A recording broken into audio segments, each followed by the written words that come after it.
wabarakatuh.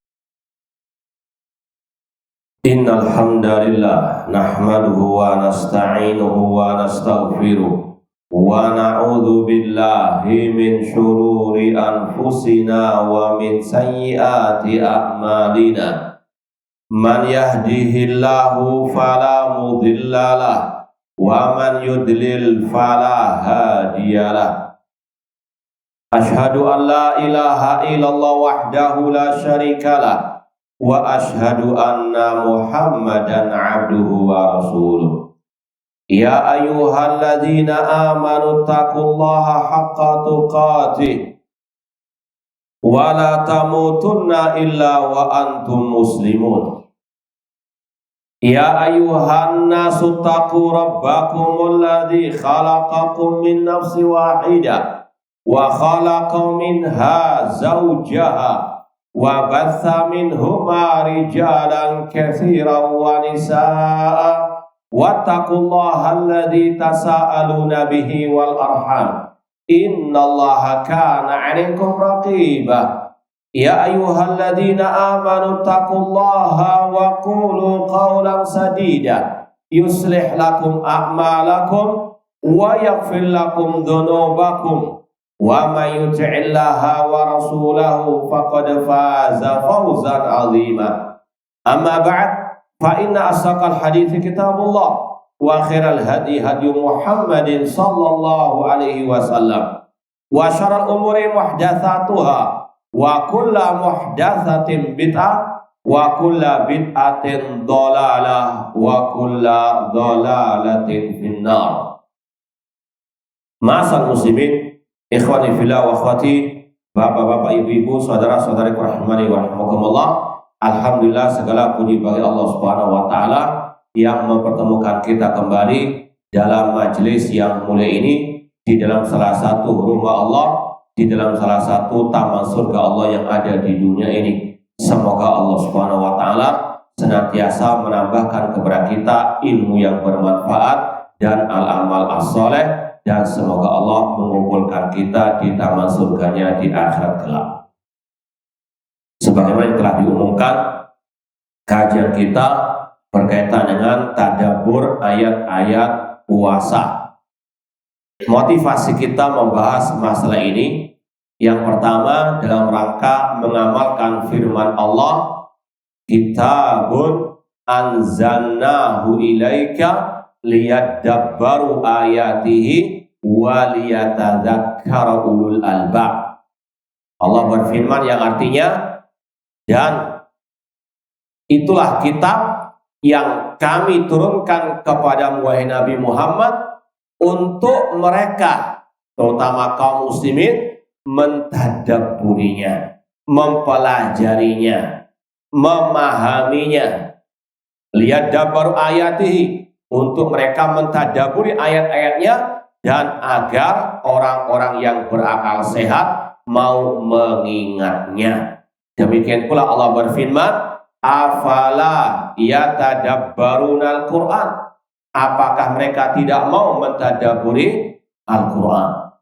Kemudian juga motivasi kita mempelajari tema ini untuk mengamalkan sabda Rasulullah SAW, wa mashtama qaumun fi baitin min buyutillah yatluna kitaballah wa yatadarasunahu bainahum illa nazat alaihimus sakinah wa ghasyiyatuhumur rahmah wa hafathumul malaika wa dzakarahumullah fi man indah. Rawahu Muslim. Kata Rasulullah SAW, tidaklah sekelompok manusia berkumpul di salah satu rumah Allah, di salah satu masjid Allah, mereka membaca ayat-ayat Al-Quran dan mempelajari ayat-ayat Al-Quran tersebut, kecuali akan turun ketenangan, rahmat Allah. Demikian pula malaikat akan mengelilingi majelis mereka, dan Allah memuji mereka di kalangan malaikat yang ada di sisinya. Semoga Allah menjadikan majelis kita seperti yang disabdakan oleh Rasulullah SAW.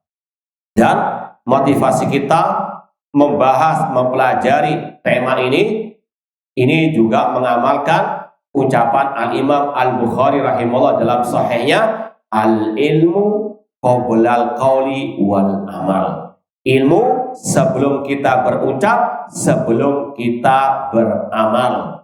Kita sudah mengetahui bersama, insya Allah sebentar lagi bulan yang penuh barakah, ampunan dan rahmat dari Allah akan datang kepada kita. Semoga Allah mempertemukan kita dengan bulan suci Ramadan dalam keadaan sehat walafiat, imanan wa ihtisaban.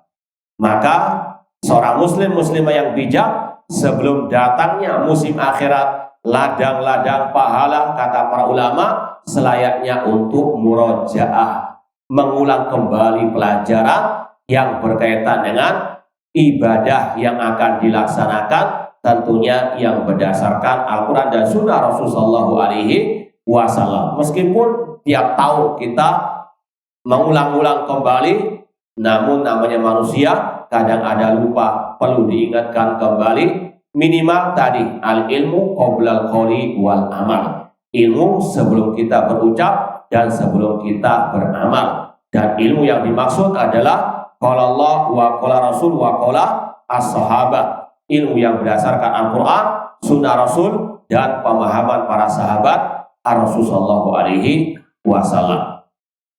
Dan insya Allah pada kesempatan yang berbagi ini kita hanya sekedar membacakan tafsir dari Fadilatul Syekh Al-Allamah Abdurrahman bin Nasir As-Sa'di rahimahullah ta'ala.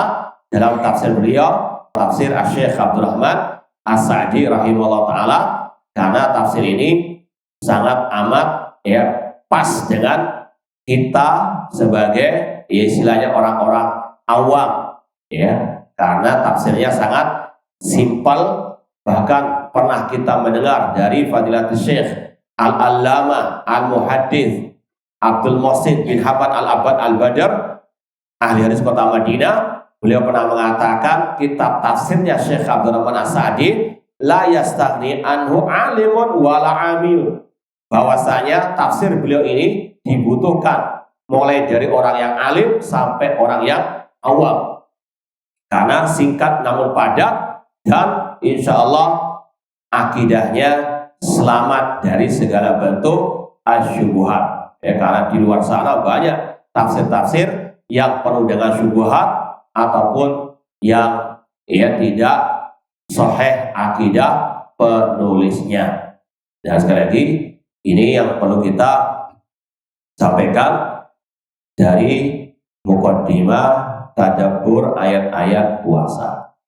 Kita langsung masuk kepada tafsir surat Al-Baqarah ayat 183 sampai 185. Kalau memang waktunya mencukupi, lanjut sampai 2 ayat berikutnya. Biidznillah ta'ala. Yang pertama, surat Al-Baqarah 183. Allah berfirman, ya ayyuhalladzina amanu kutiba alaikumus siyamu kama kutiba alal ladzina min qablikum la'allakum tattaqun. Wahai orang-orang yang beriman, diwajibkan atas kalian untuk berpuasa sebagaimana diwajibkan atas orang-orang sebelum kalian agar kalian bertakwa.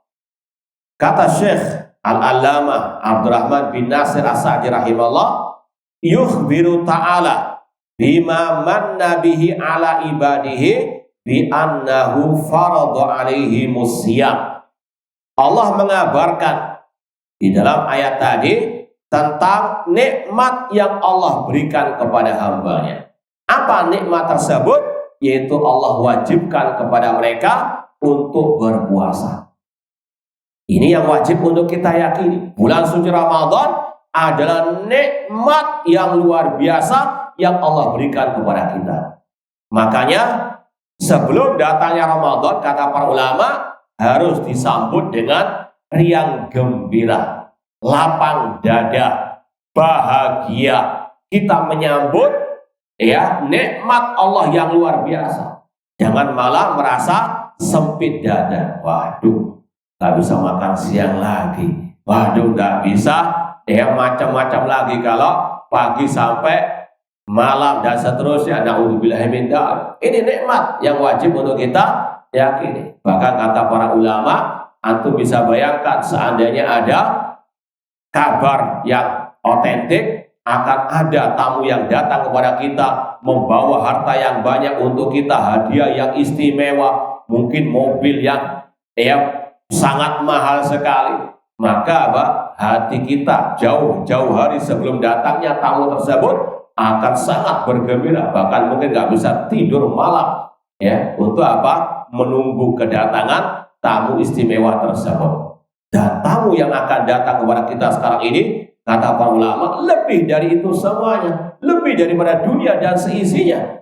Oleh karena itulah Allah berfirman, "Qul bi fadlillahi wa bi rahmatihi fabidzalika falyafrahu huwa khairun mimma yajma'un." Katakan wahai Nabi Muhammad, dengan rahmat dari Allah dan karunia-Nya hendaklah mereka bergembira. Falyafrahu, dan itu lebih baik daripada dunia yang mereka kumpulkan. Ma'asyiral muslimin ikhwani fillah wa akhwati rahimani wa rahimakumullah. Perlu kita sampaikan juga, ada sebuah ungkapan atau kaidah dari seorang sahabat Rasul yang bernama Abdullah bin Mas'ud radhiyallahu taala anhu tentang ya ayyuhalladzina amanu. Ini kan banyak dalam ayat-ayat Al-Qur'an. Kata Abdullah bin Mas'ud radhiyallahu anhu, ada kaidah, idza sami'tallaha yaqul ya ayyuhalladzina amanu fa'ariha sam'aka. Kalau Anda mendengar Allah berfirman, ya ayyuhalladzina amanu, wahai orang-orang yang beriman, maka pasang telinga Anda, maka dengarkan dengan seksama. Jadi tolong yang hadir di sini dengarkan dengan apa? Bukan terlalu khusus sampai tidur, jangan.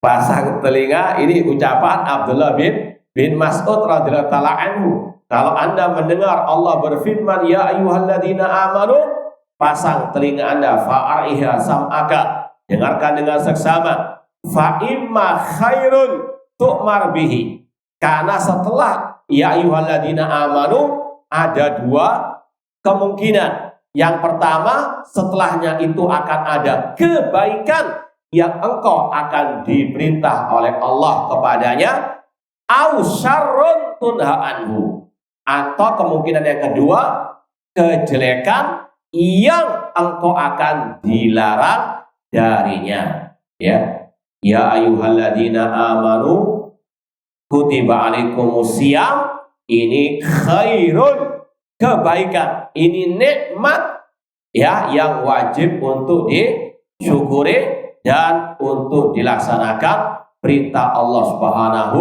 wa taala. Ini sekali lagi yang wajib untuk dijiwai, dipahami oleh seorang muslim. Makanya kata sebagian para ulama, di antara kesalahan orang muslim ketika menyambut Ramadan, ketika datangnya Ramadan, itu tidak ada penjiwaan dalam hatinya bahwasanya ini bulan yang istimewa, ini bulan yang sangat agung. Sekedar dalam hati gak ada pengagungan, biasa-biasa sajalah, sama dengan bulan-bulan yang lain. Ini sudah keliru. Karena apa? Allah mengagungkan bulan ini, Allah memuliakan. Maka seorang muslim wajib untuk apa? Memuliakan, mengagungkannya, meskipun harus dengan catatan tidak boleh menyelisih ajaran Allah dan Rasul sallallahu alaihi wasallam.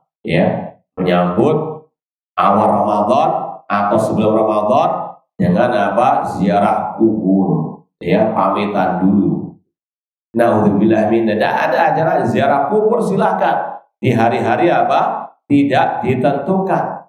Fazuruha, tidak ada pengkhususan sebelum Ramadan atau sebelum Idul Fitri. Sekali lagi kita nggak melarang ziarah kubur, cuma tidak ada ajaran dari Rasulullah SAW kalau mau Ramadan disunahkan ziarah kubur terlebih dahulu, atau apalah dari ritual-ritual yang dilaksanakan tidak ada contohnya dari Allah dan Rasul sallallahu alaihi wasallam. Harus ada kegembiraan, cuma harus tetap sesuai dengan tuntunan Ar-Rasul dan para sahabat Ar-Rasul sallallahu alaihi wasallam.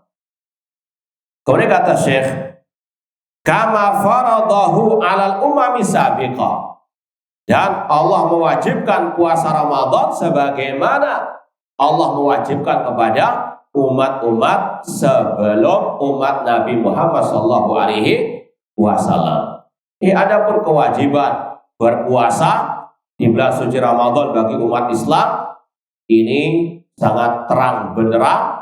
Barang siapa, kata ulama, yang mengingkari akan kewajiban puasa Ramadan, maka dia kafir. Ini ijma ulama yang mengingkari kewajiban puasa di bulan suci Ramadan, maka dia kafir. Karena ini termasuk bagian daripada rukun Islam. Sebagaimana kata Rasul, bunyal Islamu ala khamsin, syahadati alla ilaha illallah wa anna Muhammad Rasulullah wa iqamis shalah wa ita'iz zakat wa hajjil baiti wa shaumi Ramadan. Dalam riwayat Abdullah bin Umar radhiyallahu anhu, dibangun Islam di atas 5 pondasi. Yang pertama 2 kalimat syahadat, yang kedua mendirikan salat, yang ketiga menunaikan zakat, yang keempat melakukan ibadah di Baitullah Al-Haram dan puasa di bulan Ramadan. Ini jelas rukun Islam. Kalau orang itu mengingkari kewajibannya, kafir. Adapun kalau dia tidak melaksanakannya, maka tidak kafir, namun dosa besar yang dia diancam. Kata Rasul, pernah dalam riwayat, Rasul pernah bermimpi dan mimpinya Rasul adalah wahyu. Adapun mimpi selain Rasul bisa jadi itu bisikan syaitan. Apalagi dengan menyiarkan yang tidak, maka hati-hati. Kemudian kata Rasulullah SAW, beliau melihat kauman allaqina bi araqibihim, ada seseorang yang digantung kepalanya di bawah, kakinya di atas, kemudian bibirnya itu mengeluarkan darah. Kata Rasul kepada para malaikat yang membawa beliau melihat kelompok orang tersebut, man haula, siapa mereka? Kata para malaikat, mereka adalah kaum dari kaummu yang mereka berbuka puasa sebelum waktunya. Ini ancaman bagi yang tidak berpuasa di bulan suci Ramadan tanpa udzur yang syar'i. Ma'asal muslimin ikhwani fillah wa akhwati rahimani wa rahimakumullah, puasa di bulan suci Ramadan ini wajib, namun bagi yang telah terpenuhi syarat-syarat kewajiban. Yang pertama tentunya dia muslim. Orang kafir kalau berpuasa tidak sah. Yang kedua dia baligh. Anak kecil boleh dilatih, tapi tidak diwajibkan. Yang ketiga orang yang berakal, orang gila tidak wajib puasa. Dalilnya Rasul bersabda, rufi'al qalam an thalathatin, diangkat pena kewajiban dari 3 kelompok manusia. Anisabi hatta yablugh, dari anak kecil sampai dia balik. Dan yang kedua, anil majnun hatta yufik, dari orang gila sampai dia sadar. Wa anin naim hatta yastaiqid, dari orang yang tidur sampai dia bangun. Adapun dalil masalah Islam tadi, Allah berfirman, walau asyraku la habitu anhum ma kanu ya'malu, seandainya mereka berbuat syirik, gugur semua amal ibadah mereka. Orang kafir musyrik kalau beramal tidak sah amalnya. Wa qadimna ila ma amilu min amrin faja'nahu haba'an manthura, dan kami hadapi amal mereka, orang-orang kafir, dan kami jadikan seperti debu yang berterbangan. Kemudian syarat yang keempat, wajib puasa Ramadan kalau dia mukim. Insya Allah akan ada pembahasan ayat selanjutnya. Kemudian yang kelima, dia al-qadir, sanggup berpuasa. Kemudian khusus bagi wanita, suci dari haid dan an-nifas. Taib ini berkaitan dengan ya ayyuhalladzina amanu kutiba alaikum asyam, diwajibkan tadi atas orang-orang yang terpenuhi 5 syarat tersebut secara umum, dan ditambahkan perempuan yang syarat ke-6. Kemudian kata Syekh, Allah mewajibkan juga kepada umat-umat sebelum kita, meskipun mungkin perbedaan tata caranya, namun tetap ada kewajiban berpuasa. Sebagian mengatakan kalau umat-umat dahulu diwajibkan puasanya setiap bulan 3 hari. Ada kewajiban setiap bulan 3 hari mereka wajib untuk berpuasa. Intinya sama puasa, namun tata caranya bisa berbeda-beda sebagaimana firman Allah, likullin ja'alna minkum syir'atan wa minhaja. Kami jadikan setiap nabi itu syariat masing-masing. Li'annahum minasyara'i wal awamir allati hiya massatul khalqi fi kulli zaman. Di antara hikmah kenapa Allah mewajibkan puasa kepada semua umat manusia, karena di dalamnya banyak kemaslahatan dan itu berlaku sepanjang masa, dan Allah Maha tahu akan hikmah di balik syariat tersebut. Dan wajib kita yakini semua takdir Allah, semua perintah Allah, semua larangan Allah pasti ada hikmahnya. Diketahui atau tidak diketahui pasti ada hikmahnya, karena Allah di antara nama-namanya adalah Al-Hakim. Apa makna Al-Hakim? Yaitu zat yang tidak memerintah, tidak melarang, tidak mentakdirkan, kecuali pasti ada hikmahnya. Alimaha man alimaha wa jahilaha man jahilaha. Ada yang tahu hikmahnya, ada yang tidak tahu, tapi yakini semuanya pasti ada hikmahnya. Adapun hikmah puasa sangat banyak sekali, ya, baik untuk urusan akhirat ataupun dalam urusan dunia juga. Allati hiya masatul khalqi fi kulli zaman. Kemudian dari kata-kata kutiba alal ladzina min qablikum, Allah juga mewajibkan atas orang-orang sebelum kalian, wa fihi tansyitun li hadil ummah.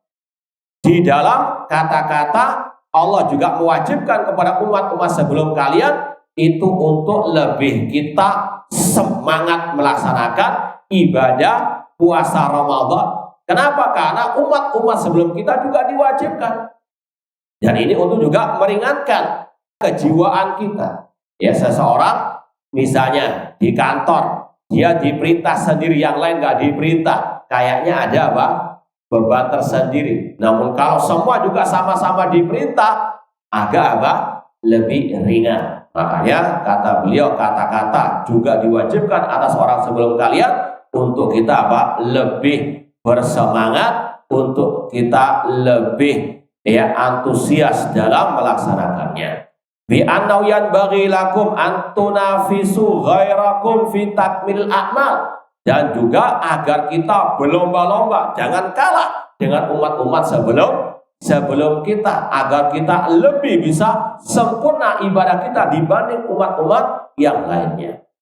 Wal musara'a ila salihil khisal, dan agar kita bersegera melaksanakan amal soleh tersebut. Yang mana puasa Ramadan bukan hanya diwajibkan kepada kalian saja agar tidak terasa berat untuk dilakukan. Ini diantara makna yang tersirat dari kata-kata kama kutiba alal ladina min qablikum.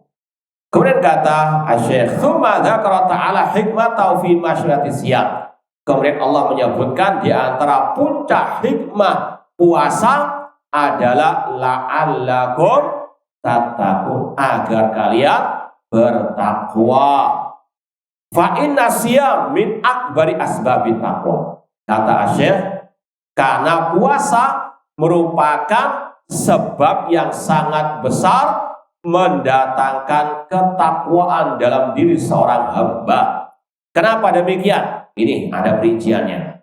Ya, sekali lagi beliau akan memperinci kenapa puasa kok dikatakan akan membuahkan rasa takwa kepada Allah Subhanahu wa ta'ala. Yang pertama, li'anna fihi imtithala amrillah wastinaba nahyihi. Karena di dalamnya ada bentuk melaksanakan perintah Allah, meninggalkan larangan Allah. Dan itu makna apa? Takwa. Takwa adalah yang sangat masyhur, artinya melaksanakan perintah Allah, meninggalkan larangan Allah. Di dalam puasa ada bentuk melaksanakan perintah, yaitu puasa menahan diri dari makan dan minum dari berjima, dari hal-hal yang membatalkan puasa, dari terbitnya fajar sampai tenggelamnya matahari dengan niat ta'abbud beribadah kepada Allah. Itu definisi puasa kata para ulama.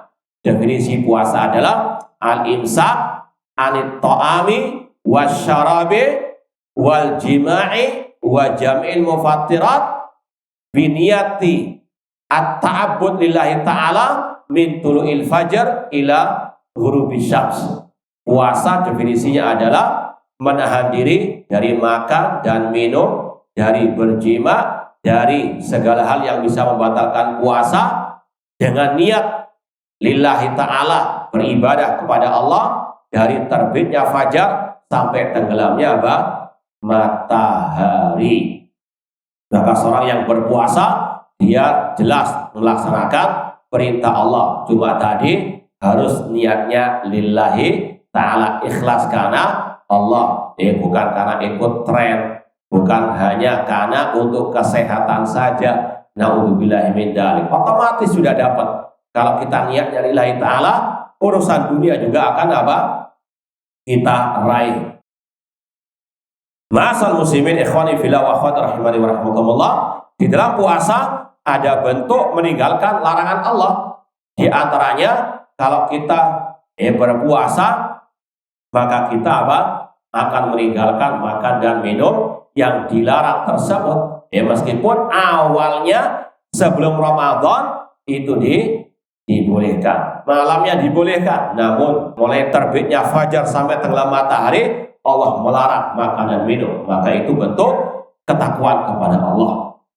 Dan lebih dari itu kata para ulama, di dalam ibadah Ramadan ada bentuk perintah yang paling agung, yaitu perintah untuk kita bertauhid kepada Allah, mengesahkan Allah dalam al-ibadah.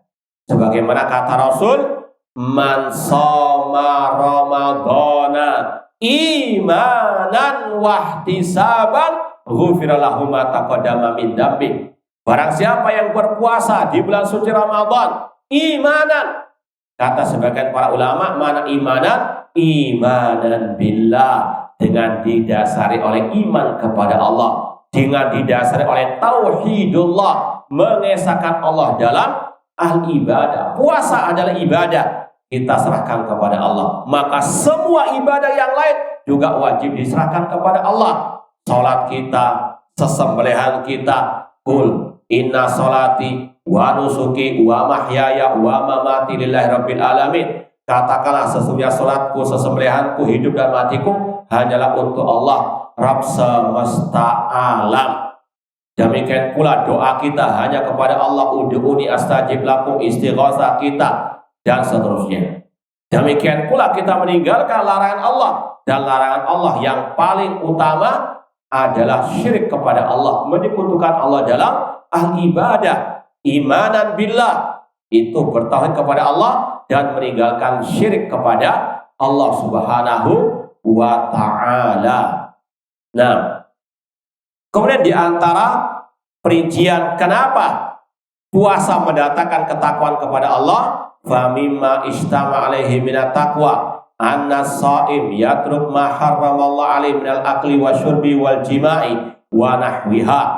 Karena orang yang berpuasa seperti yang kita sampaikan tadi meninggalkan hal-hal yang diharamkan oleh Allah, baik meninggalkan makanan, minuman, berjima dan selainnya. Di antaranya juga meninggalkan ucapan yang kotor, karena Rasul bersabda, malam yada qaula zur wal amala bihi falaysa lillahi haja fi an yada ta'ama wa syarabahu.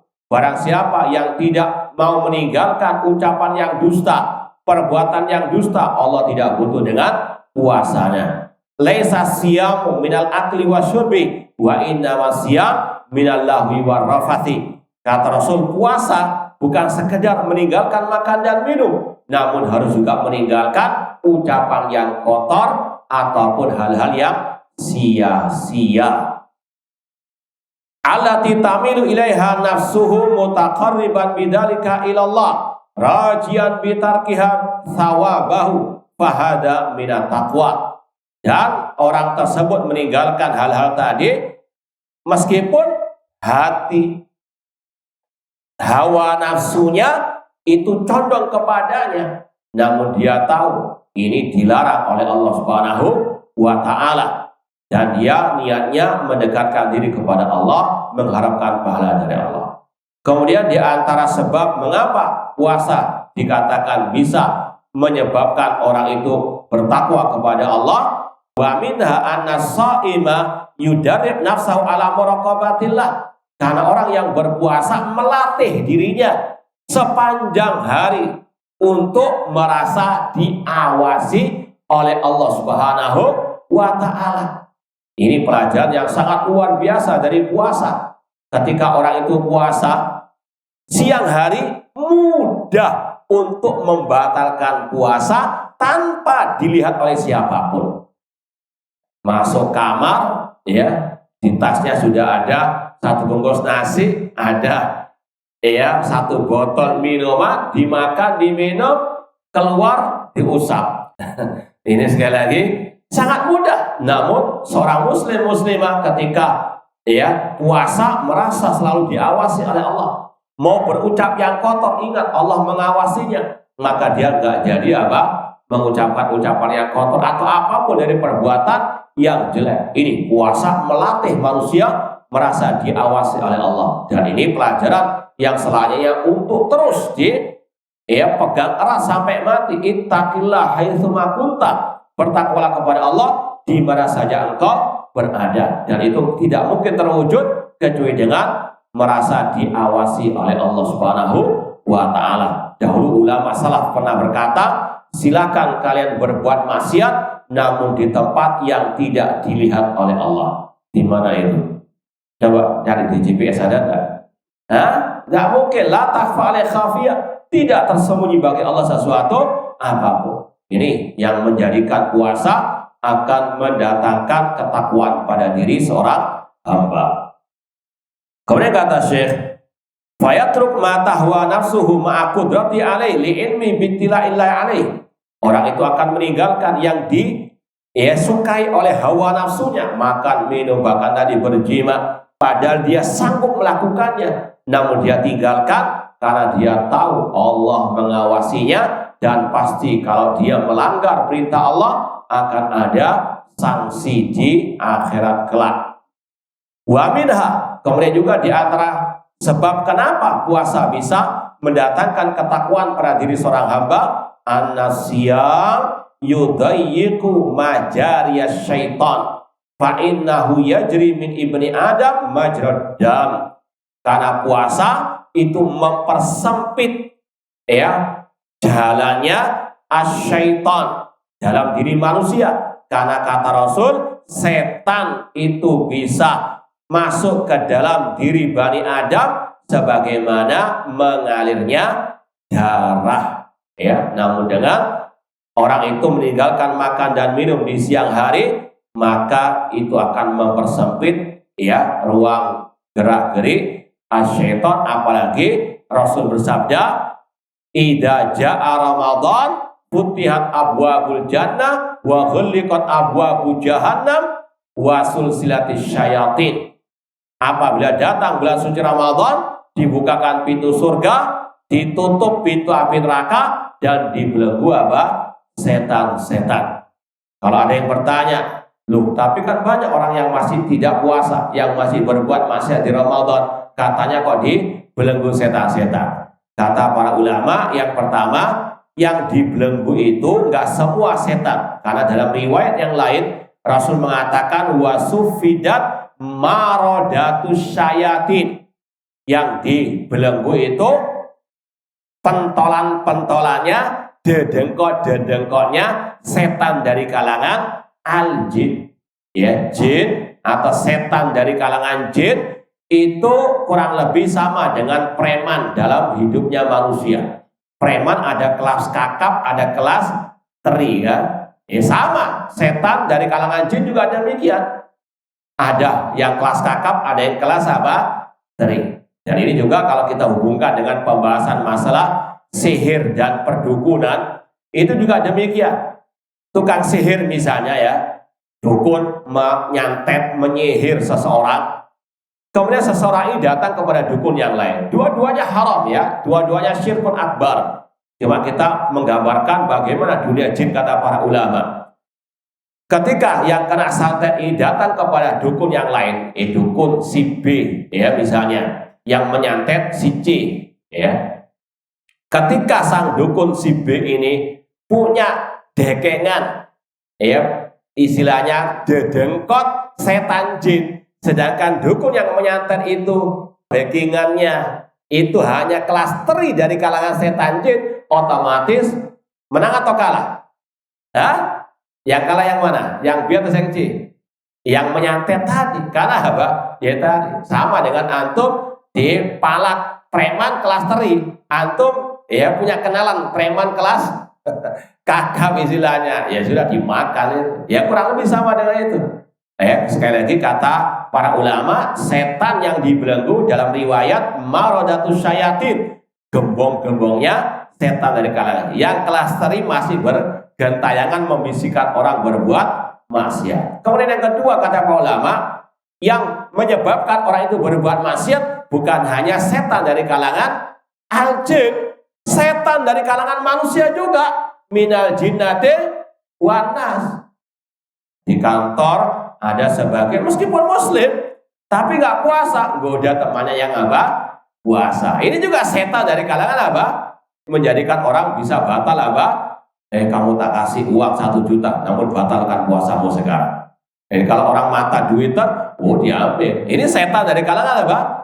Manusia. Intinya setan adalah yang mengarahkan orang kepada innama ya'murukum bisu'i wal fahsya. Kemudian juga kata ulama, kenapa dikatakan ya banyak maksiat di bulan suci Ramadan meskipun setan dibelenggu? Kata ulama, yang menyebabkan orang jatuh ke dalam kemaksiatan bukan hanya setan jin dan manusia, namun juga jiwa dalam diri manusia yang ada potensi menyeru kepada kejelekan. Sebagaimana firman Allah dalam surat Yusuf, innan nafsa la ammaratun bisu. Sesungguhnya dalam jiwa manusia ada jiwa yang al-ammar bisu, sering menyeru kepada kejelekan. Kemudian kata Syekh, Fabisiyam yad'uf nufuduhu wa thaqula minhul ma'asi. Dengan puasa setan itu lemah kekuatannya dan akan berat manusia untuk berbuat kemaksiatan. Kemudian di antara sebab mengapa puasa bisa mendatangkan ketakwaan kepada Allah, an-shaim fil ghalib taktsur ta'atuhu. Orang yang berpuasa secara umum itu lebih banyak melaksanakan ketaatan kepada Allah. Yang nggak biasa baca Quran tiap hari, ya luar biasa semangatnya, Pak. Meskipun kalau lebih baik lagi sepanjang masa terus membaca apa? Al-Quran. Tapi ini lebih baik daripada nggak sama sekali. Puasa tapi tidur terus. Puasa tapi ngemol terus. Ini beda lagi, ya. Namun secara umum orang yang berpuasa luar biasa semangat untuk beribadahnya lebih daripada hari-hari di luar Ramadan. Dengan dia puasa, dia melaksanakan tadi qiraatul Quran dengan berzikir, lebih semangat dia berjamaah di masjid. Demikian pula ditambah salat tarawih. Maka apa? Ini yang akan melahirkan taqwallahi azza wa jalla. Kemudian kata beliau, wa minha annal ghani idza dzaqa alamal ju' au jabalahu dzalik muwasatal fuqara wa al mu'damin wa hadza min khisalit taqwa. Demikian pula orang yang punya ya kecukupan harta atau orang kaya ketika merasakan bagaimana lapar di siang hari, maka kalau dia betul-betul menjiwai puasa tersebut, dia akan lebih berjiwa sosial. Dia akan bisa merasakan bagaimana orang-orang yang sepanjang hari, bukan di Ramadan saja, harus menahan lapar. Ya, jangankan untuk makan 3 sehari. Sekali saja kadang sebagian orang tidak apa? Mampu. Ya, antum jangan mengukur kadang dengan ukuran antum. Masa nggak bisa sih? Banyak masih orang apa yang tidak bisa makan sehari 3 kali. Ada sebagian yang harus utang tiap hari untuk membeli beras dan seterusnya. Maka seorang yang ketika dia berpuasa dia punya kecukupan, dia akan lebih berjiwa sosial. Dan ini yang Rasul apa? Contohkan. Rasulullah SAW dikatakan ajwadan nas, yang paling dermawan. Dan Rasul yang paling dermawan ketika datangnya apa? Bulan suci Ramadan, apalagi dilipat gandakan pahala, ya, apalagi juga memberikan buka puasa kepada yang berpuasa di bulan suci Ramadan. Kata Rasul, man fattara sha'iman kana lahu ajru as-sha'imi wa la yanqus min ujurihim syai'an. Kata Rasulullah, barang siapa memberikan buka puasa kepada orang yang berpuasa, maka baginya pahala seperti orang yang berpuasa tersebut tanpa mengurangi pahala orang yang berpuasa. Maka falyatanafasil mutanafisun, adalah seorang muslim muslimah berlomba-lomba dalam kebaikan di bulan suci Ramadan ini. Walamma dzakara anna farada alaihimus siyam akhbara anna ayyamun ma'dudat. Kemudian kita pindah kepada ayat berikutnya, Al-Baqarah 184, ayyaman ma'dudat faman kana minkum maridun aw ala safarin fa'iddatun min ayyamin ukhar wa 'alal ladina yutiquna fidyatun ta'amu miskin. Kata Allah, puasa Ramadan itu hari-harinya hanya tertentu saja. Kemudian barang siapa, kata Allah, yang dalam keadaan sakit atau musafir, maka tidak diwajibkan puasa di bulan suci Ramadan, namun wajib mengganti di hari-hari yang lainnya. Kemudian atas orang-orang yang mampu boleh membayar fidyah, memberi makan orang miskin. Faman tatawwa khairan fahuwa khairlah. Dan barang siapa yang dia berbuat kebaikan, baginya pahala atas kebaikannya.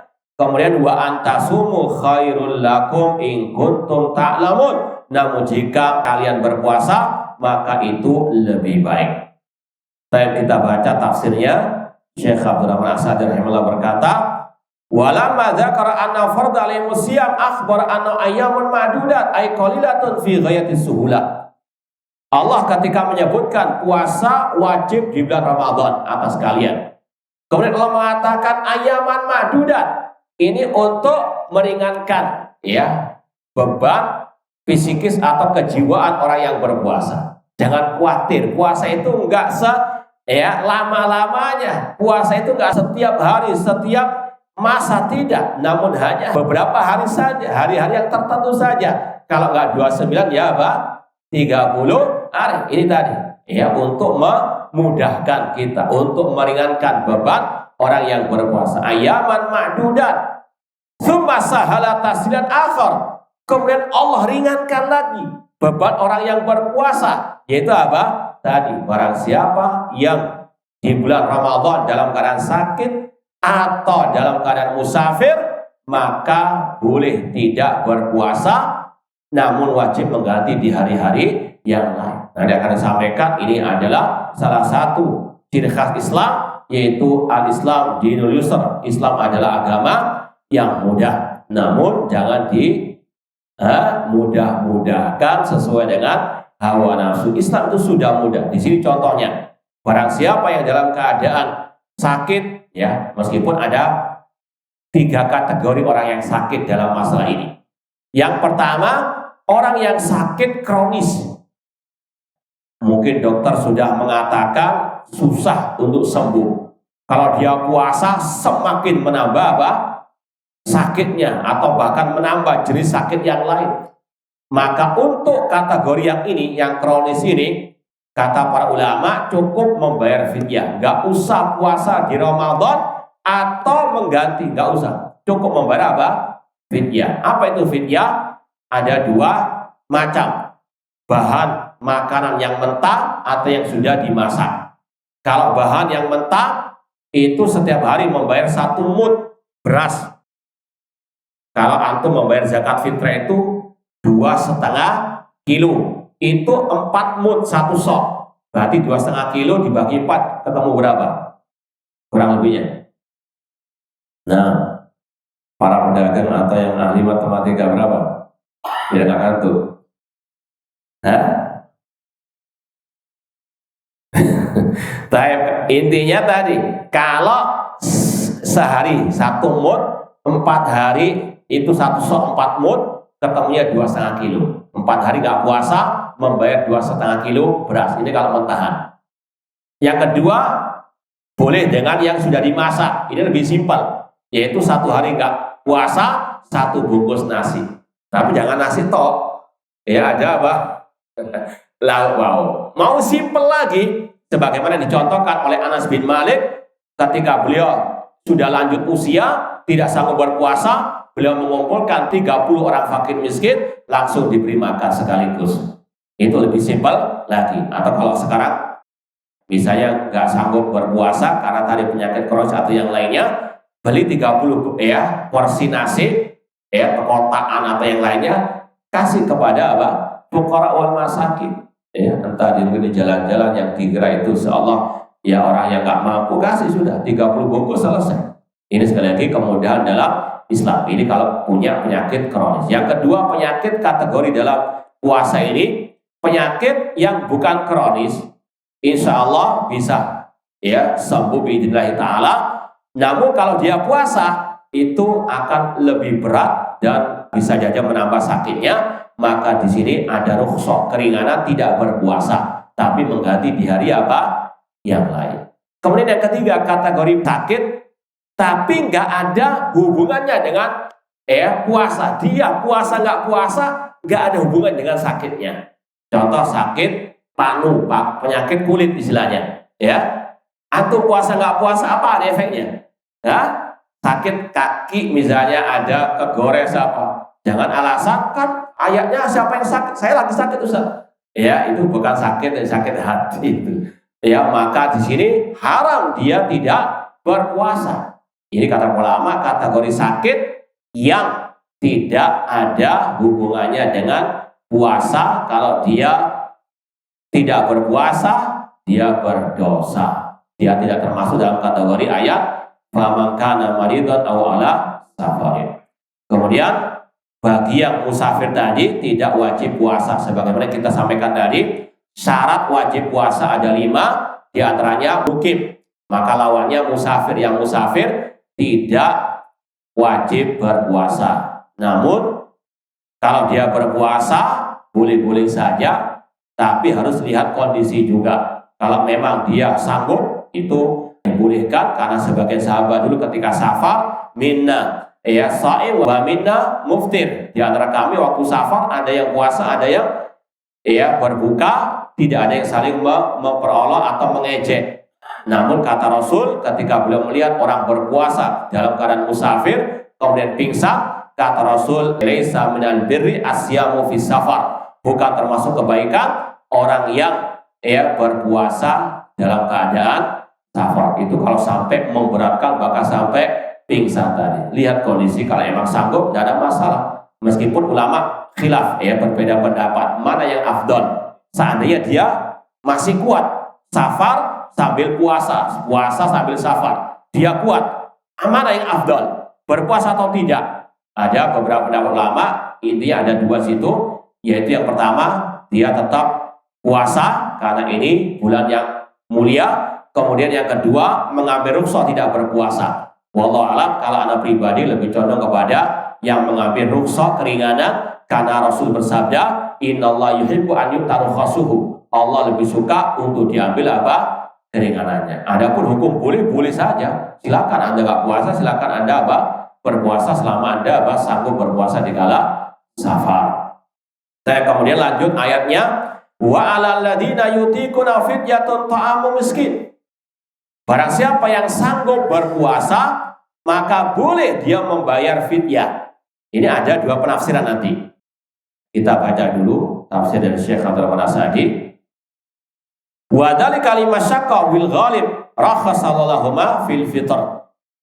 Secara umum orang yang sakit, orang yang musafir itu kalau dia tetap puasa akan memberatkan. Maka Allah berikan keringanan, boleh tidak berpuasa di bulan suci Ramadan.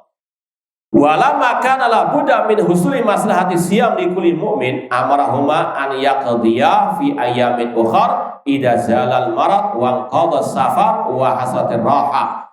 Ya, karena puasa itu banyak kemaslahatannya. Kalau orang yang sakit, orang musafir tidak puasa di Ramadan, tetap Allah mewajibkan untuk diganti di hari-hari yang lainnya. Sekali lagi, karena apa? Puasa banyak manfaatnya. Di antaranya asyamu junnatun. Puasa itu seperti perisai yang bisa menghalangi orang dari api neraka, dari kemaksiatan. Kemudian wa fi qouli faidatun min ayamin ukhar, kata-kata faidatun min ayamin ukhar, puasa Ramadan itu kalau bagi musafir yang sakit boleh diganti pada hari-hari yang lain. Fihi dalilun ala annahu yaqdi adada ayami Ramadan. Kalau orang itu sakit nggak puasa seminggu misalnya di bulan Ramadan, ya kewajibannya membayar juga apa? Iya, sama seminggu juga. Ya, bagi yang sakit tidak kronis tadi. Kemudian al-kana onakisa wa ala annahu yajuz an yaqdi ayyaman qasiratan baridatan an ayyamin tawilah harakal akas. Dan ini juga sebagai dalil, misalnya terutama di atau mungkin di Eropa atau di tempat yang lain, kadang musim kan berbeda-beda waktu apa? Jam terbit fajar dengan apa tenggelamnya matahari. Ya, kalau musim dingin yang lebih panjang malamnya atau siangnya? Yang pernah di Eropa atau kalau musim dingin, mana yang lebih banyak? Antum jangan kiaskan Indonesia kurang lebih sama lah. Tapi yang di luar sana kadang jauh sekali perbedaannya malam dan siangnya di musim-musim tertentu. Kalau musim dingin misalnya, yang paling panjang malamnya atau siangnya? Yakin ya?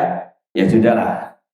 Yang paling panjang siangnya. Otomatis puasanya lebih panjang daripada musim panas. Maka tidak ada masalah. Ramadan musim dingin, antum nggak puasa, gantinya di musim panas, lebih apa? Singkat misalnya. Nggak ada masalah perbedaan apa? Musim. Yang penting harinya mengganti di hari-hari tersebut sama dengan yang ditinggalkan ketika di bulan Ramadan. Kemudian kata Allah, wa 'alal ladzina yutiqunahu ayyutiquna siyam fidyah an kulli yaumin yuftirunahu. Ini jangan sampai gagal paham. Kalau terjemahnya tadi, bagi yang mampu berpuasa maka boleh membayar fidyah. Kalau ada yang bertanya, kok bisa yang mampu kok boleh membayar apa? Fidyah. Ini ada dua penafsiran ulama. Ringkasnya kalau kita sebut dulu, yang pertama, ayat ini dimansukh. Dia apa? Dihapus. Ayat ini berkaitan dengan sejarah pertama syariat puasa bagi umat Islam. Di awal-awal Islam itu puasa masih belum diwajibkan. Meskipun orang itu masih segar bugar, gak ada sakit, gak musafir, boleh gak berpuasa. Ada dua pilihan, puasa atau membayar apa? Fidyah. Ini sejarah awal puasa dalam Islam, belum diwajibkan. Tapi setelah itu turun ayat yang akan kita baca setelah ini 185, itu mengatakan faman syahida minkum syahra falyasum. Barang siapa yang hadir di negerinya di bulan Ramadan, wajib baginya berpuasa. Kata sebagian ulama, di antaranya Abdullah bin Umar radhiyallahu anhu, ayat 184 ini dihapus oleh ayat 185. Jadi sekali lagi jangan mengambil yang sudah dihapus ayatnya ini kemudian dengan tidak berpuasa tanpa ada uzur yang syar'i. Itu dulu awal Islam. Sebagaimana dulu kan khamar tidak langsung diharamkan, bertahap. Ini sekali lagi sesuai dengan hikmah Allah Subhanahu wa taala. Adapun yang kedua, kata-kata wa 'alal ladzina yutiquna fidyatun, sebagaimana pendapat Abdullah bin Abbas radhiyallahu anhu, ayatnya enggak dihapus. Cuma itu diberlakukan bagi orang yang tua, yang sudah lanjut usia. Yang masih muda jangan mengaku sudah tua kalau masalah puasa. Sekali lagi sesuai dengan kemampuan masing-masing, harus tahu diri. Kalau memang dia sudah lanjut usia, gak sanggup puasa, boleh hanya membayar fidyah sebagaimana kisah Anas bin Malik tadi. Dari kata-kata dan bagi yang mampu berpuasa namun dengan memaksakan diri dari orang yang tua yang lanjut usia tadi, maka sekali lagi kata Allah boleh dia nggak berpuasa namun membayar apa? Fidyah. Itu gambaran secara global ayat wa 'alal ladzina yutiqunahu ayyutiquna siyam fidyatun an kulli yaumin yuftirunahu. Bagi yang mampu, sekali lagi ada dua penafsiran tadi, boleh membayar fidyah setiap hari diberikan kepada orang miskin. Wa hada fibtida'i fardhis siyam. Ayat ini kata beliau itu diturunkan di awal kewajiban syariat puasa.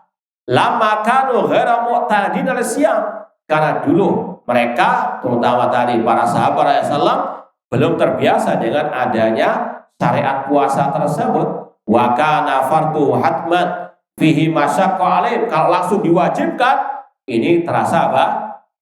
Lebih berat. Sebagaimana tadi masa turunnya ayat haramnya khamar tidak langsung diharamkan namun bertahap. Ini di awal al-Islam. Kalau sekarang sudah nggak ada lagi. Paham ya? Misalnya orang baru masuk Islam, antum katakan nggak apa-apa. Makan tidak boleh, antum wajibkan sudah. Entah dia laksanakan atau tidak, itu urusan dia, tapi tetap wajibkan. Sama dengan khamar tadi, jangan dengan alasan kan dalam Islam awalnya kan nggak diharapkan khamar, sekarang bolehlah dikit-dikit dulu. Nggak boleh, sudah paten sekarang sudah. Sekarang sudah apa? Paten. Kemudian kata Syekh Abdul Rahman As-Sa'di rahimahullah taala, wa hadza fi ibtida' fardhis siyam. Ini ayat di awal kemunculan syariat puasa. Karena para sahabat awalnya belum terbiasa dengan puasa, kalau diwajibkan langsung itu masa kok ada keberatan. Darajahum Rabbul Hakim bi ashali thariq. Maka Allah sekali kita memberikan tahapan-tahapannya. Wa khayyaral mutik lisab baina an yasum wa huwa afdal au an yut'im. Awalnya diberi pilihan, meskipun dia mampu, masih sehat, diberi kemudahan pilihan antara puasa atau membayar fidyah. Summa ba'da dzalika ja'ala siyam hatman 'alal mutik. Namun setelah itu Allah wajibkan puasa Ramadan. Gak ada pilihan lagi kecuali bagi yang punya udzur syar'i seperti yang sudah lanjut usia. Wa ghal mutik yuftir wa yakti fi ayamin ukhar. Wa 'alal ladzina yutiqunahu ayyatakallafuna wa yashqu 'alaihim masyaqqa ghairu muhtamil ka Syekh Kabir fidyah angkul yaumin miskin. Ayat tadi Al-Baqarah 184 ini ditujukan juga kepada orang yang sudah lanjut usia. Kalau dia tidak sanggup berpuasa atau kalau dia puasa namun dengan memaksakan diri bisa mencelakakan dirinya, maka boleh dia membayar fidyah saja setiap hari diberikan kepada fakir miskin. Wa hadza huwa as-shahih. Kalau mau diperinci sedikit, kata para ulama, orang yang diberikan keringanan tidak puasa, tadi sudah kita sampaikan, orang yang sakit, orang yang musafir, orang yang sudah lanjut usia dengan perincian-perincian tadi. Demikian pula perempuan yang hamil, perempuan yang menyusui. Meskipun ada khilaf di antara para ulama, cuma wallah alam yang saya masih pegang sampai sekarang ini pendapat ulama yang mengatakan perempuan yang hamil, perempuan yang menyusui cukup membayar fidyah. Sebagaimana riwayat dari Abdullah bin Abbas radhiyallahu anhu ketika beliau berkata kepada perempuan yang sedang hamil atau menyusui, anti minal ladzina la yutiqunahu fa alayki al jaza wa laysa alaykil qada. Engkau wahai yang hamil atau yang menyusui termasuk yang tidak sanggup puasa, maka cukup membayar fidyah, tidak wajib mengqadha. Meskipun ada pendapat yang mengatakan wajib juga mengqadha, wajib membayar di hari yang lain, wajib mengqadha. Ini wallahu alam sangat bertentangan dengan yuridullah bikumul yusra. Antum bisa bayangkan perempuan yang hamil di Ramadan nggak bisa puasa, Ya, kalau puasa memberatkan dirinya, bisa mencelakakan diri dan juga kandungannya. Kemudian lahir di bulan misalnya Al-Muharram. Ya, kemudian apa? Kalau diwajibkan puasa sedangkan dia masih berapa tahun menyusui? Kapan bisa apa? Makanya wallah alam, ini sekali lagi khilaf antara para ulama. Cuma sekali lagi yang rajih menurut anak pribadi wallah alam, cukup membayar fidyah, tidak perlu mengqadha, sebagaimana tadi riwayat dari Abdullah bin Abbas radhiyallahu anhu yang juga berdasarkan ayat ini. Gimana? Cukup atau lanjut? Lanjut ya. Baik, ini yang mungkin terakhir, ayat 185. Allah berfirman, "Syahrul Ramadan alladzi unzila fihil Qur'an hudan linnasi wa bayyinatin minal huda wal furqan. Faman syahida minkum syahra falyasum wa man kana maridun aw ala safarin fa iddatun min ayyamin ukhra yuridullahu bikumul yusra wa la yuridu bikumul usra walitukmilul iddata walitukabbirullaha ala ma hadakum wa la'allakum tashkurun." Yang artinya bulan Ramadan diturunkan di dalamnya Al-Quran sebagai petunjuk bagi manusia dan sebagai keterangan dari petunjuk dan sebagai Al-Furqan, pembeda antara hak dengan yang batil. Barang siapa yang hadir di negerinya di antara kalian di bulan Ramadan, maka wajib dia berpuasa. Namun barang siapa yang sakit atau dalam keadaan musafir, maka cukup mengganti di hari-hari yang lain. Allah menghendaki kemudahan bagi kalian dan Allah tidak menghendaki kesulitan bagi kalian, dan agar kalian menyempurnakan puasa di bulan suci Ramadan dan untuk kalian bertakbir mengagungkan Allah atas apa yang Allah hidayahkan kepada kalian dan agar kalian bersyukur. Kita baca tafsir Syekh Abdul Rahman As-Sa'di. Firman Allah, "Syahrul Ramadan alladzi unzila fil Qur'an." Bulan Ramadan diturunkan di dalamnya Al-Qur'an. Ai as-shaumul mafrud alaikum huwa syahrul Ramadan. Maksudnya puasa yang diwajibkan, ya ayyuhalladzina amanu kutiba alaikumusiyam, yaitu yang dimaksud puasa di bulan Ramadan. Huwa syahr Ramadan. Itu adalah bulan Ramadan. Asy-syahrul azim, bulan yang penuh keagungan. Bahkan dalam hadis Rasul mengatakan ketika awal Ramadan, beliau mengucapkan selamat kepada para sahabat dengan kata-kata, "Atakum Ramadan, syahrun mubarakun. Faradallahu alaikum siyamahu." Telah datang kepada kalian bulan Ramadan, bulan yang diberkahi. Semoga Allah memberkahi kita di dunia wal akhirat. Kemudian kata beliau, itu adalah bulan yang sangat agung. Qad hasala lakum fihi minallah al-fadl al-azim. Yang di situ banyak karunia dari Allah Subhanahu wa taala, di antaranya wa huwal Qur'anul Karim, yaitu Allah turunkan Al-Quranul Karim di bulan Ramadan. Kalau disebutkan oleh para ulama, ini luar biasa. Allah turunkan kitabnya yang paling agung, Al-Quran, di bulan yang paling agung, lewat perantara malaikat yang paling agung, yaitu siapa? Kemudian kepada nabinya yang paling agung. Kemuliaan di atas kemuliaan, ditambah lagi terutama di malam Lailatul Al-Qadar. Inna anzalnahu fi lailati Al-Qadar. Al-mustamil alal hidayah limasalihikum ad-diniyah wa dunyawiyah. Al-Quran mencakup di dalamnya hidayah, petunjuk untuk kebaikan kalian di dunia maupun di akhirat. Wa tabyinil haqqi bi Allah bayan. Di dalamnya ada keterangan tentang kebenaran dengan terang benderang. Sekedar tambahan sedikit tentang masalah Al-Quran hudan linnas. Al-Quran ada petunjuk bagi manusia. Ini terutama berkaitan dengan masalah akidah, terutama berkaitan dengan tauhid asma wa sifat yang banyak sekarang dipermasalahkan oleh sebagian ahli bidah.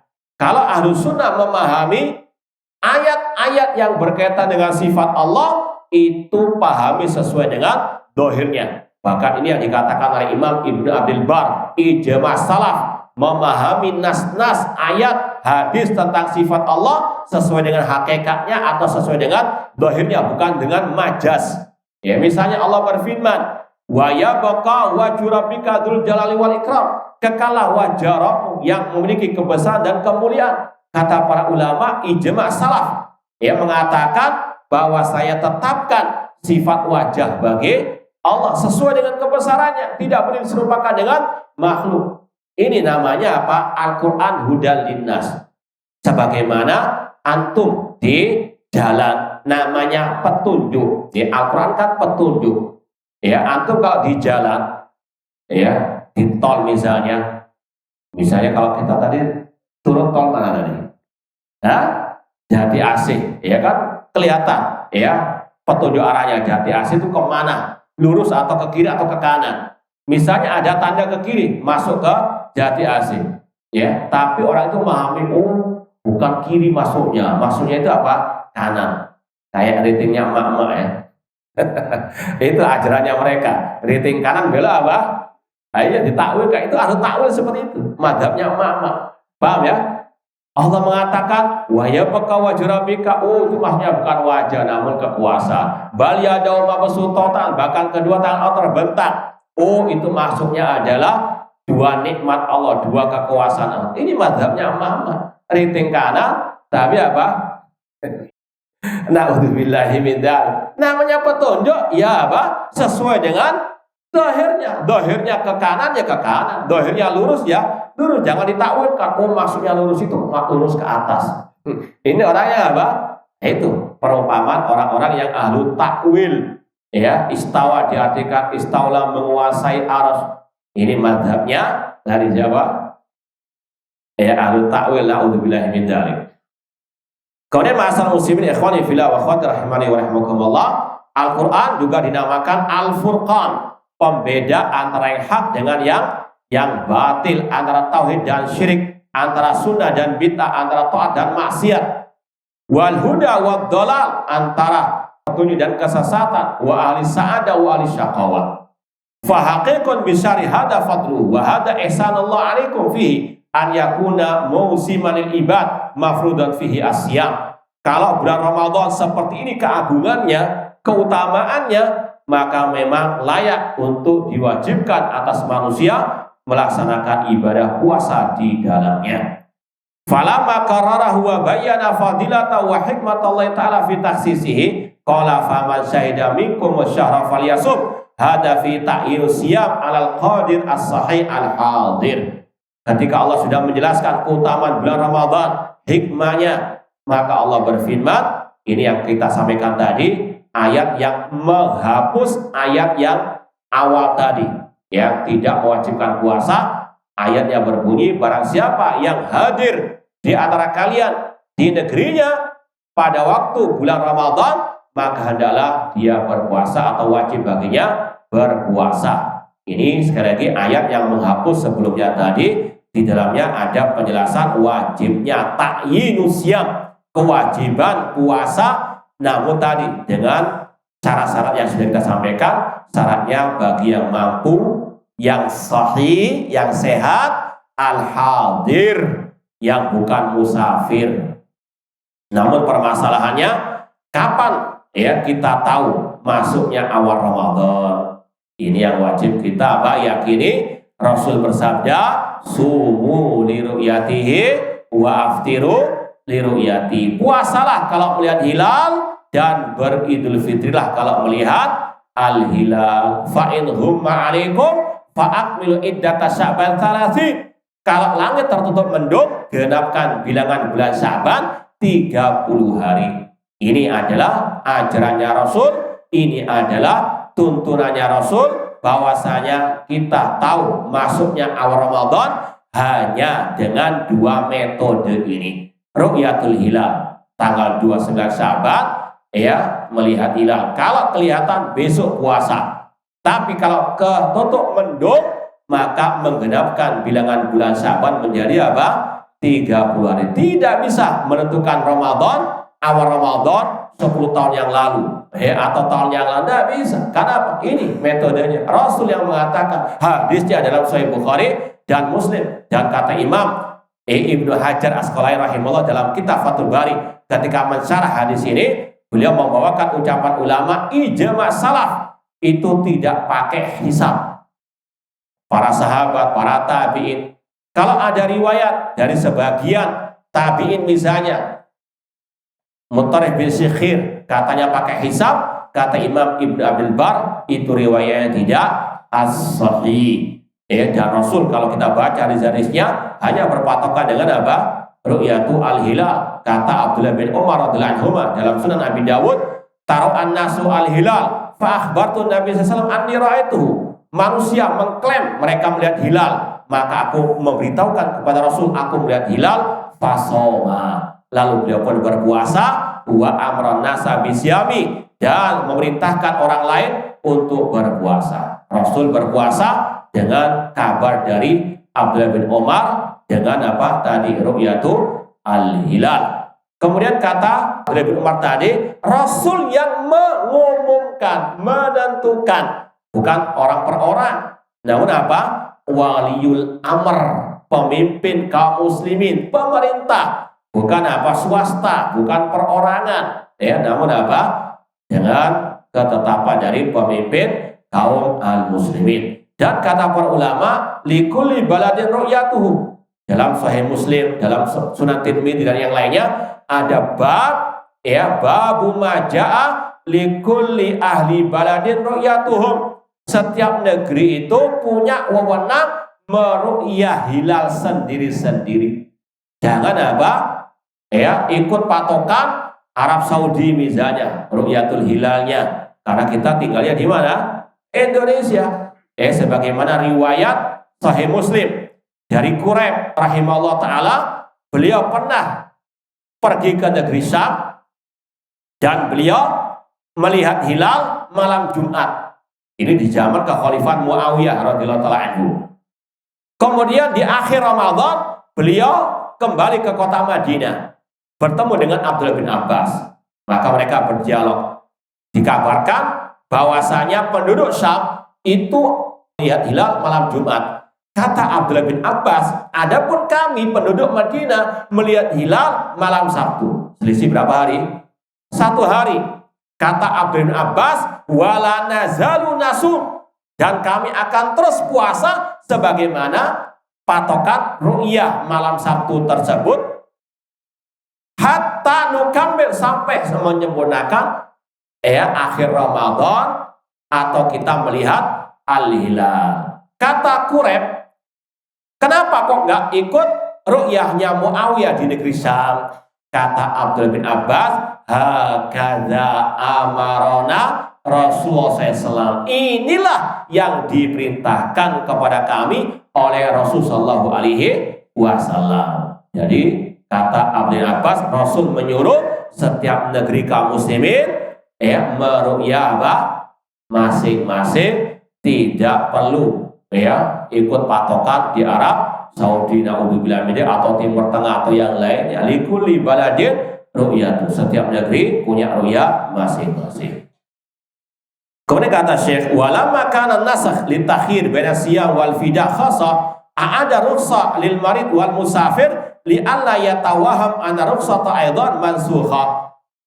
Ketika ayat yang berbunyi tadi wa 'alal ladina yutiquna fidyatun itu dibarengi dengan kata-kata barang siapa yang sakit atau musafir tidak wajib puasa, diulang lagi dalam ayat ini agar tidak ada prasangka dihapus keringanan tersebut sebagaimana dihapusnya tidak wajibnya puasa. Artinya tetap setelah dihapusnya ayat yang membolehkan tidak berpuasa, Allah tetap masih memberikan keringanan meskipun puasa itu wajib secara asal bagi yang mampu bagi yang mukim namun boleh tidak berpuasa kalau sakit atau musafir.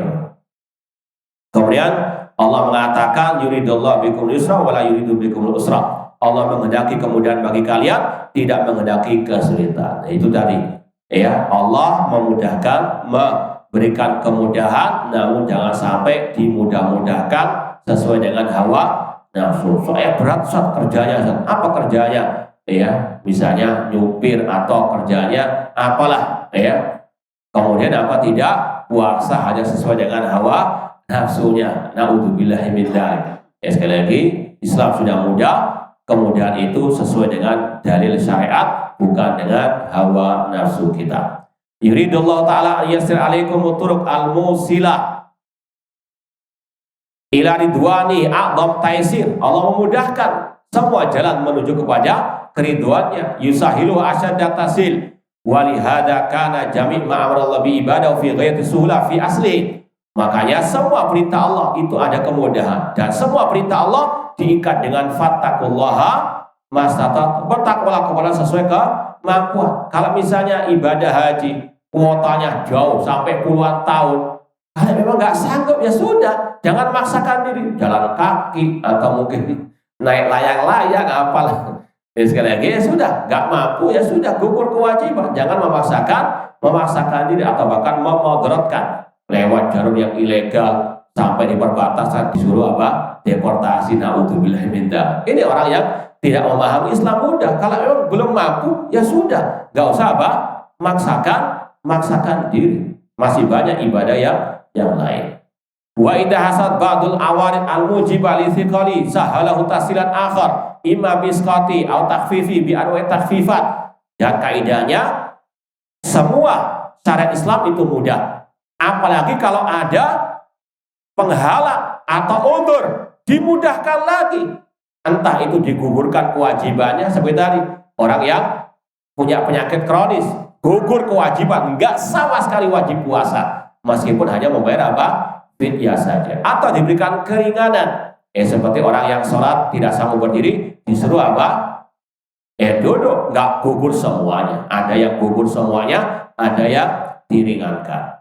Wahadi jumlah la yumkin tafsiluha li anna tafsilaha jami' syariat wa yadkhul fiha jami'ul rukhas wa takhfifat. Ya, kaidah ini Islam itu mudah. Ini ya banyak bab-babnya yang dibahas oleh para ulama, namun bukan sekarang waktunya. Kemudian kata Allah, walitukmil iddah wa hada wallahu a'lam li alla yatawahham mutawahimun anna siyam Ramadan yahsul maksud minu bi ba'dihi. Allah menegaskan agar kalian menyempurnakan bilangan bulan Ramadan, agar tidak dipahami boleh puasa sebagian Ramadan. Ya, kata Allah tidak, puasa Ramadan harus sebulan penuh. Kalau enggak 29 ya berapa? 30. Kemudian kata Allah, wa itu mulai data walitukabbirullah, dan agar kalian bertakbir kepada Allah.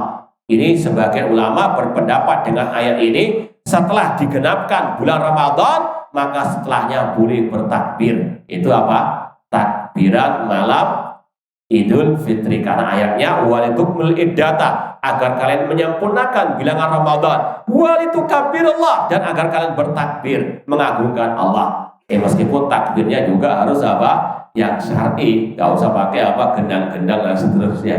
Wa itukabbirullah ala ma hadakum wa la'alakum tashkurun.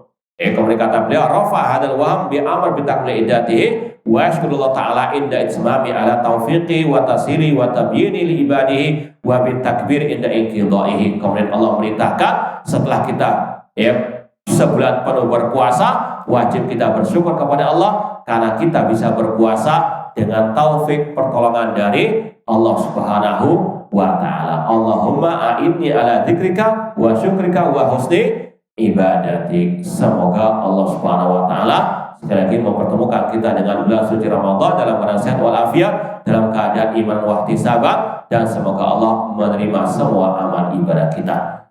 Ini yang bisa kita sampaikan, kurang lebihnya mohon maaf. Kalau mungkin ada yang mau ditanyakan, tafadhalu. Kalau tidak ada, alhamdulillah. Silakan Pak.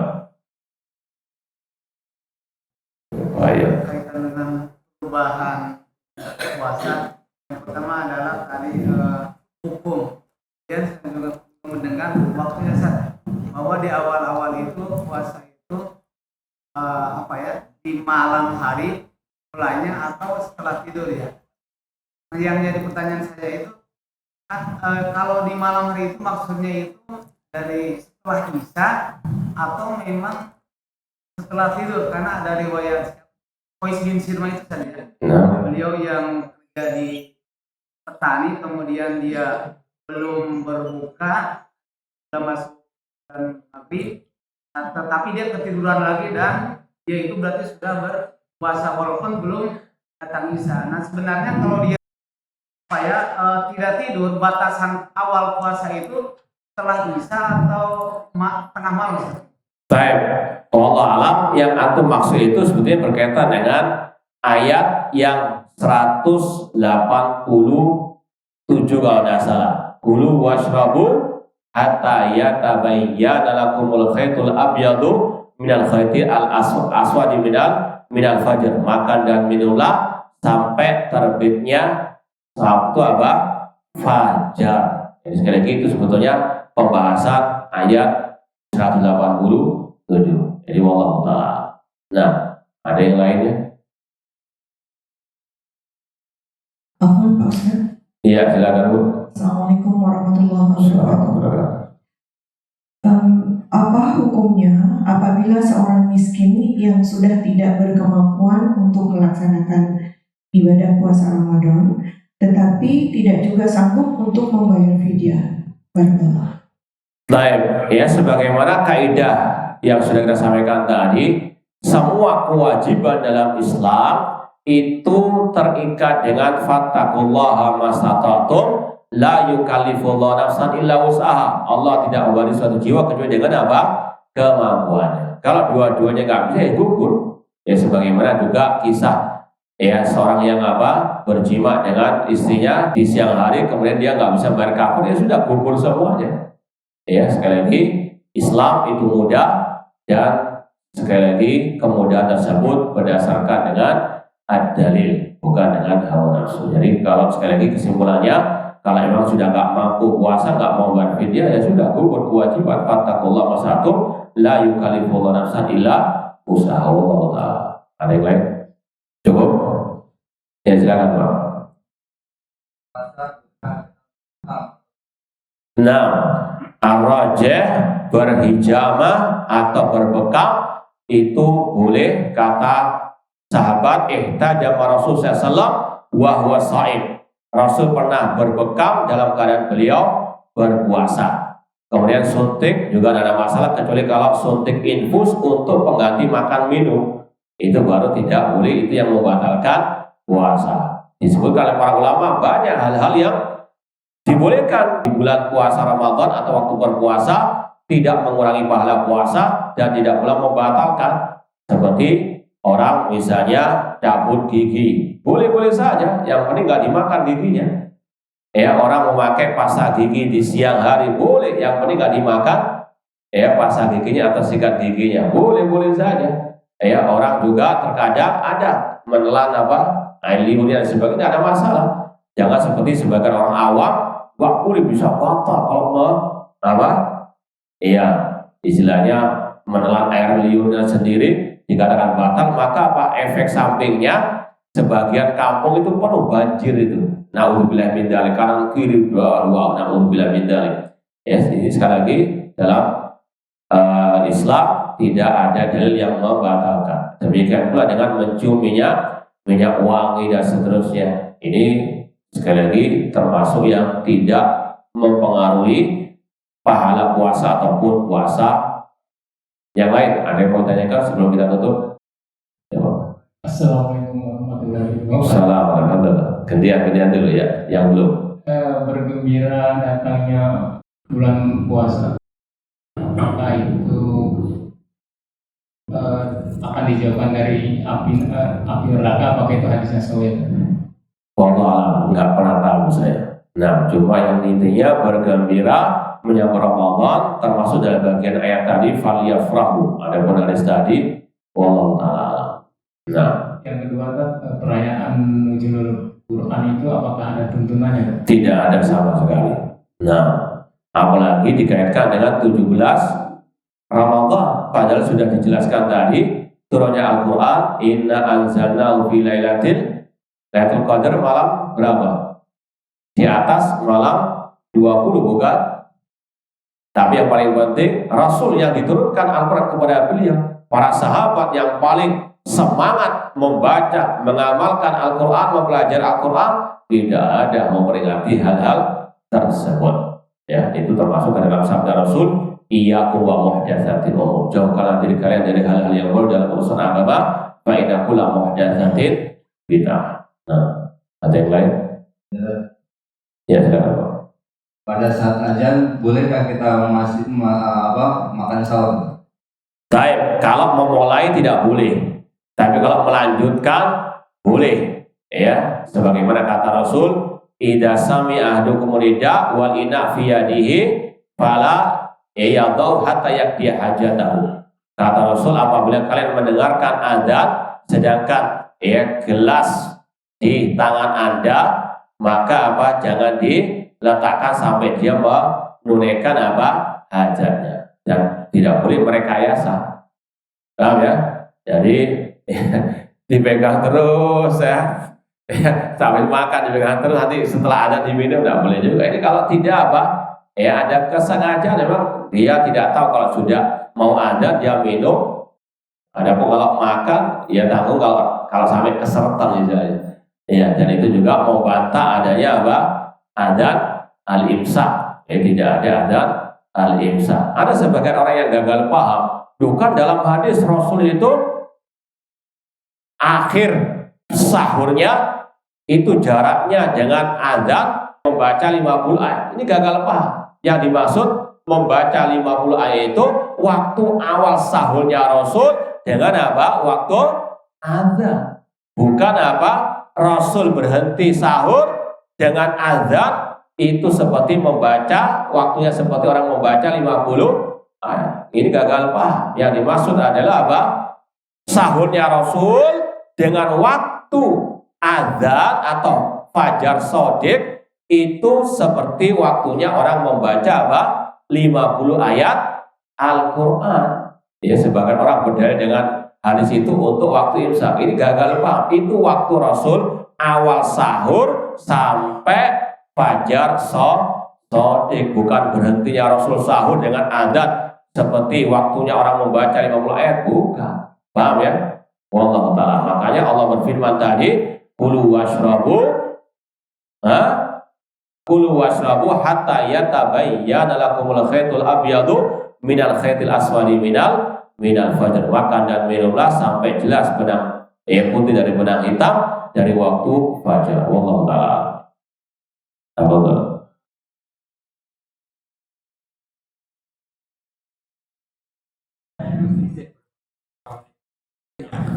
Tahu apa di sini kadang-kadang Al-Quran ini pakai waktu di lain pakai waktu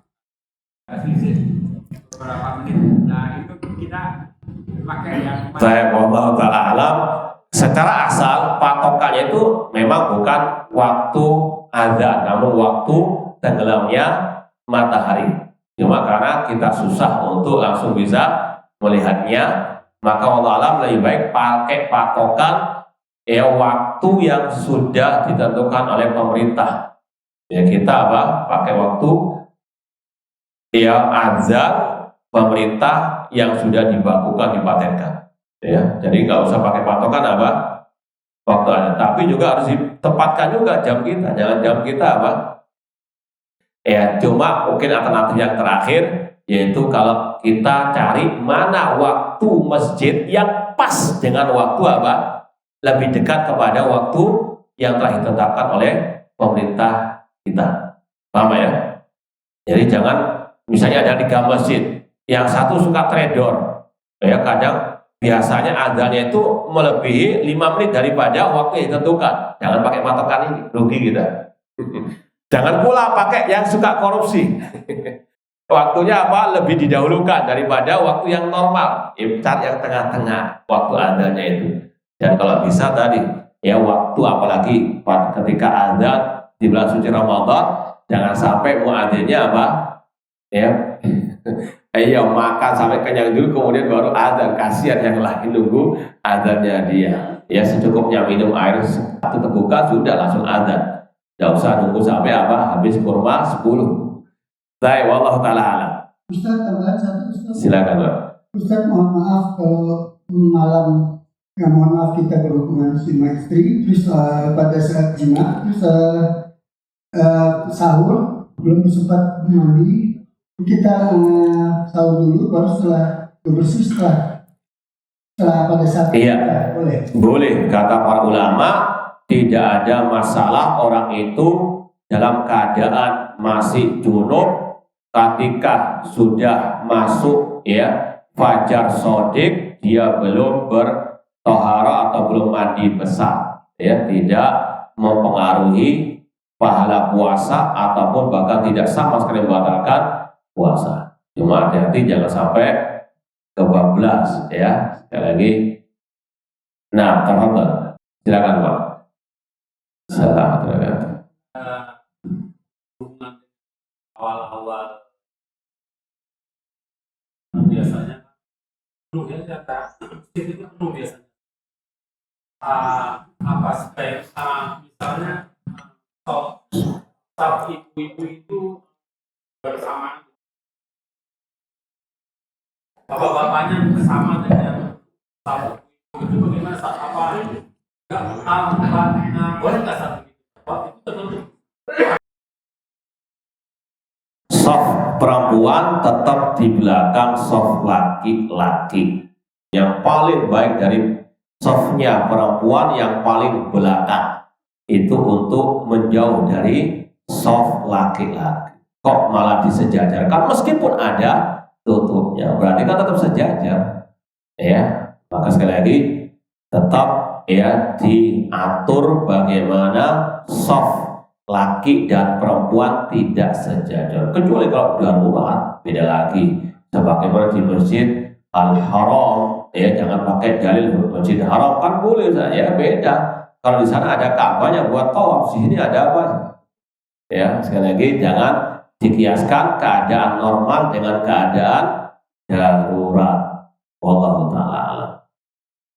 Gimana, cukup? Atau lanjut 2 ayat lagi? Ini yang mungkin bisa kita sampaikan, kurang lebihnya mohon maaf. Wa jazakumullahu khairan perhatiannya. Aku qouli hada wa akhiru da'wana anil hamdulillahirabbil alamin. Wassalamualaikum warahmatullahi wabarakatuh.